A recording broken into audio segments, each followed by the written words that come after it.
எங்களுக்கு அரசியல் எல்லாம் இரண்டாவது தான். எங்களுக்கு முதல்ல எங்களுடைய மொழி உணர்வு, இன உணர்வு, அதை நீங்கள் புரிந்து கொள்ள வேண்டும். குடும்பத்திற்கு ஒரு நியாயம், அரசு பள்ளியில படிக்கக்கூடிய சொந்தங்களுக்கு ஒரு நியாயம் என்பதை எந்த காரணத்திற்கும் ஏற்றுக்கொள்ள முடியாது. இன்றைக்கு நம்முடைய கல்விக்கும் இருமொழி கொள்கைக்கும் ஆபத்து வந்திருக்கு. ஹிந்தியை நாம ஏத்துக்கிட்டாகணும்னு விடாப்பிடியா வீம்பா அவங்க சுத்திட்டு இருக்கிறாங்க. ஹிந்தி எங்கேயும் திணிக்கப்படவில்லை, ஹிந்தி எங்கேயும் யாரும் திணிக்க மாட்டார். மும்மொழி கொள்கை ஏத்துக்கிட்டாதான் நிதியை தர முடியும்னு வெளிப்படையாகவே ஒன்றிய கல்வி அமைச்சர் திரு தர்மேந்திர பிரதான் அவர்கள் மிரட்டி இருக்கிறார். நாங்க ஒன்னும் ஏற்கனவே சொன்னதுதான், அதை மீண்டும் சொல்றேன். நாங்க ஒன்னும் உங்க அப்பா விட்டா காசை கேட்கல, கேட்கற மாதிரி கேட்டதான் அவன் காதுல. நாங்க ஒன்னும் உங்ககிட்ட பிச்சையோ கடனோ கேட்கல.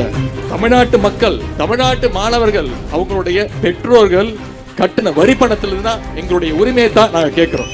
மோடி ஐயா சொல்வது மும்மொழி கொள்கையில மூன்றாவது மொழி ஒரு பேப்பர். மலையாளம் எடுக்கிறீங்கன்னா ஒரு பேப்பர் மலையாளம் கூட வரும். உருது எடுக்கிறீங்களா உருது வரும். பிரெஞ்சு எடுக்கிறீங்களா ஒரு பேப்பர் பிரெஞ்சில் வரும். நீங்க படிக்கிற பிசிக்ஸ் கெமிஸ்ட்ரி எல்லாம் 5ஆம் வகுப்பு வரை தமிழ்ல மட்டும்தான் இருக்கும். 5லிருந்து 8ஆம் வகுப்பு வரை தமிழ்ல இருப்பதற்கான முயற்சி எடுக்கணும். மிச்சதெல்லாம் ஆங்கிலத்தில் இருக்கணும். ஆங்கிலத்தில் தான் பிசிக்ஸ் இருக்கும், ஆங்கிலத்தில் தான் கெமிஸ்ட்ரி இருக்கும், எல்லாம் ஆங்கிலத்தில் தான் இருக்கும்.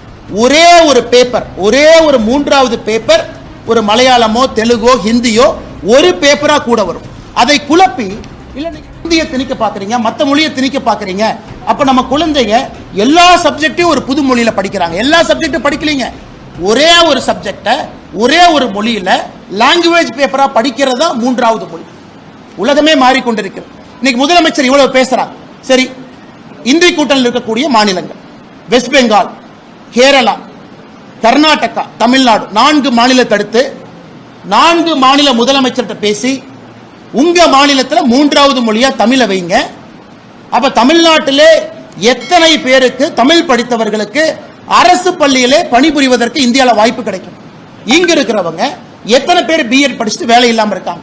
ஹிந்தியை நாம ஏத்துக்கிட்டாகணும்னு விடாப்பிடியா வீம்பா அவங்க சுத்திட்டு இருக்கிறாங்க. இந்திய திணிச்சு, தமிழ்நாட்டுக்குள்ள திணிச்சு, தமிழ்நாட்டுடைய வரலாற்றை, பண்பாட்டை, தனித்துவத்தை அழிக்கலாம்னு நினைக்கிறாங்க. இதன் மூலம் தமிழர்களை 2வது குடிமக்களாக மாத்தலாம்னு பாசிஸ்ட் பாஜக அரசு முயற்சி செஞ்சிட்டு இருக்கு.